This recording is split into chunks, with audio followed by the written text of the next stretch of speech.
இன்றைக்கி மிக முக்கியமான நாள் என்னன்னாக்க, இன்றைக்கி காசி கங்கை இருக்கு இல்லையா, அது ஒரு கிணற்றில் வருகிறது.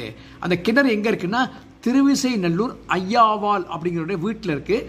அவர் செய்த ஒரு மிக பெரும் காரியத்தினால கங்கையே அவருடைய வீட்டு கணத்தில் வந்து மக்களுக்கு அருள் பாலிச்சிருக்கு.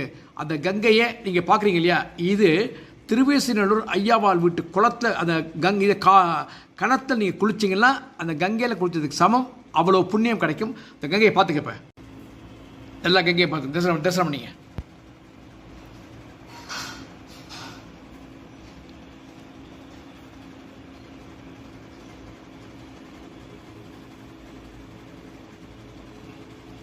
எல்லாம் காசி.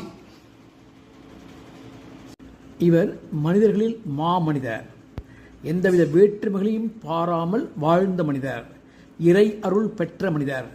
கங்கையையே தனது வீட்டு கணத்தில் கொண்டு வந்து மக்களுக்கு புண்ணியம் சேர்த்த மனிதர். இவர் பெயர்தான் ஸ்ரீதர ஐயாவால். இவர் பிறந்த இடம் வந்து திருவிசைநல்லூர். அந்த திருவிசைநல்லூரில் ஒவ்வொரு கார்த்திகை அமாவாசை அன்றும் கிணற்றில் கங்கை பொங்கி வருவதாக ஐதீகம். அந்த கணத்தில் போய் திருவிசைநல்லூரில் போய் அவர் வீட்டு கணத்தில் நம்ம ஸ்நானம் பண்ணோம்னா கங்கையில் குளித்ததற்கு ஈடான புண்ணியம் கிடைக்கும் என்பது மிக மிக முக்கியமான விஷயமாக கருதப்படுகிறது. இவரையே தரிசனம் பண்ணிப்போம்.